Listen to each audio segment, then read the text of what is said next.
All right, listen up, everyone. If you are holding XRP, this might be one of the most important videos you'll watch this month, possibly this entire year. I'm not here to throw hype, but something's happening behind the scenes that could flip the entire game, and barely anyone's talking about it. We're talking about a window that's about to slam shut. And when it does, XRP may never be this accessible again. I'm talking ETFs, political power moves, and a legal shift that could rewrite the rules overnight. And yeah, I got the receipts. Real data, real timelines, real plays from institutions who know exactly what is coming. So if you're sitting on the sidelines thinking you got more time, I'm telling you right now, no, you don't. Let's break it all down. I'll show you why XRP holders only have days left before everything changes. Without further ado, folks, Bitcoin, $110,233. It is on a nice little run here, up over 4% in the past 24 hours. Ethereum coming in at 2,666. It is up over 6%, and XRP is looking to get up to resistance and take out its final barrier right around that $2.50 mark, coming in at $2.32. Total cryptocurrency market cap, 3.35 trillion. We just keep on creeping up, folks. What a night. What a freaking night, huh? Bitcoin's on the move, XRP's on the move, crypto's looking good. 120,000 on Bitcoin is incoming. And if you're not in that Patreon group, guess what? Right after this video, we got about 6 charts coming out for you so you can know and plan where the XRP chart is going the rest of this week. And Cointelegraph put this out and we covered it, but stay with me because this is going to lead us into the rest of the video. We found out just the other day about the liquidity index. Now we find out this morning, this came out that Nasdaq filed the Form 8K confirming the proposal to expand the crypto benchmark from 5 to 9 digital assets, adding in XRP, Solana, Cardano, and XLM. There you go. You see it right here on your screen. They are preparing you, folks. They are telling you. And then we get this, Polly Boy Atkins, he just backed self-custody as a core American right. The translation here, he says the fight for control is heating up. If regulators lean this way, the legacy middlemen are in trouble. On-chain dominance could come faster than anyone's ready for. Listen to this clip. Another core feature of blockchain technology is the ability of individuals to have self-custody of crypto assets in a personal digital wallet. The right to have self-custody of one's private property is a foundational American value that should not disappear when one logs on to the internet. I'm in favor of affording greater flexibility to market participants to self-custody crypto assets, especially where intermediation imposes unnecessary transaction costs or restricts the ability to engage in staking and other on-chain activities. All right, let's break this down, folks. Self-custody isn't just a feature, it's a revolution. When a former SEC commissioner framed self-custody, I shouldn't say former, when an SEC commissioner frames self-custody as a core American value, it reframes the entire crypto debate as a civil liberties issue. This isn't just about money.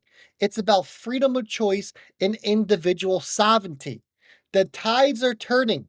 The SEC just cracked open the door. Paul Atkins' statement signals a pivot inside of the U.S. and their regulatory thinking. If that door stays open, we're heading towards a future where users control their assets, not the banks nor the brokers.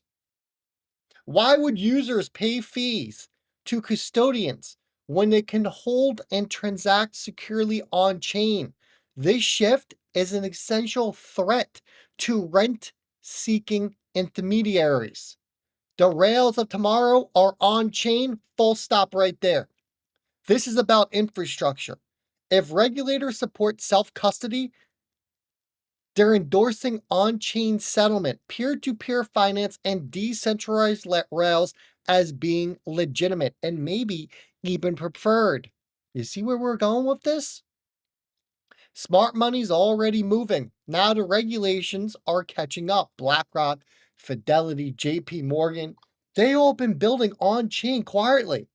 Now with self-custody gaining regulatory momentum, expect the dam to break loudly and publicly. It's not often that American idols like liberty, privacy, and financial independence align with cutting-edge innovation. Crypto is no longer fringe. It's foundational. And if you're still waiting for mass adoption, this is the spark. A green light on self-custody from regulators won't just accelerate crypto adoption, it's going to supercharge it. The next wave of users won't be asking why. They'll be asking, how fast can we get on chain? And that brings us into this. Anthony Pompliano here. This is huge news. Talking that sovereign wealth funds are quietly buying billions in Bitcoin. Scamachi says the biggest players from the Middle East to Asia are already in. They're just waiting for the US to go all in. I agree 100% with that. Why do we agree with that? And why is this so important for where Ripple is building and growing? Well, it all starts here. Dubai, 399 million in tokenized real estate sales in May, 17.4% of all deals. What did Ripple just put out? Tokenizing real estate on the XRP ledger. Pomp just told you that the biggest players in the game from the Middle East and Asia are in, and they are just waiting for the US to go all in. And we find out that Ripple is over there in the Middle East and Asia, tokenizing real estate on the XRP ledger. Real estate is the world's largest asset class, yet it's still operating like it's in 1985. Paper records, local silos, and manual verification. Ripple isn't just digitizing real estate, it's re-architecting trust in property markets with programmable ownership. Ask this, if money can be sent in seconds, why can't a property deed? Yeah, think about that real quick. The global shift is underway right now. Tokenization is happening right now, not later. Real world assets, tokenizations, they're not just theories anymore. They are active across continents. North America, tokenized treasuries and money markets. Latin America, tokenized architectural receivables. Southeast Asia, trade receivables and structured lending. MENA, real estate is king and Dubai is the epicenter. Tokenization isn't a one-size-fits-all. It's regionally responsive and globally invertible. Ripple's three pillars here, the blueprint for success. 1, availability, legal clarity behind every token. RLUSD legal clarity, XRP legal clarity. Number 2, accessibility, infrastructure for custody, compliance, and liquidity. Number 3, utility, the icing on the cake, real world incentives like collateral, lending, and fractional ownership. This isn't about launching tokens. It's about launching viable markets. And why is the XRP Ledger built for this? Well, the XRP Ledger offers native token assurance, a built-in DEX, 1 cent fees, and a sub 5 cent settlement. No smart contracts are needed.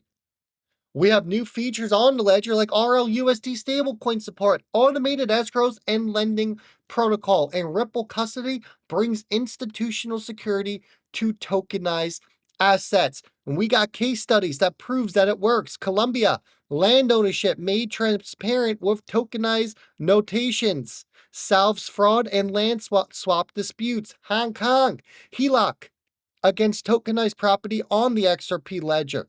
Pushes boundaries despite centralized deed limitations. And then in Dubai, the gold standard, The tokenizing title deeds with full support from DLD, VARA, and DFF. Ripple is at the heart of it all. The buy is the game changer. Why? Simple.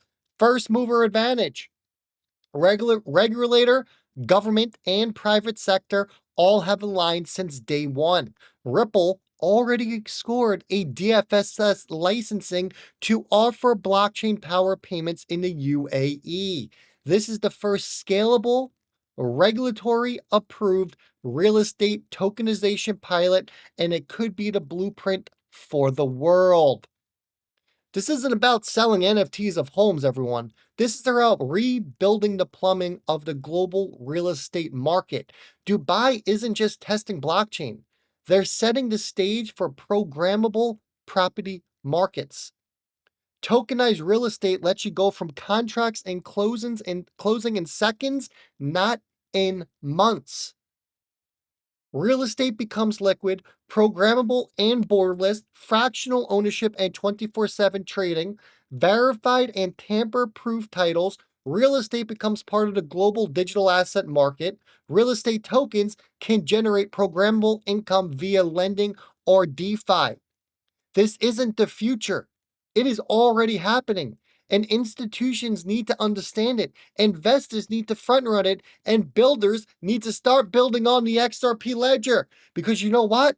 It's all going to run on the XRPL. And if it runs on the XRPL, it uses XRP. Your time is running out.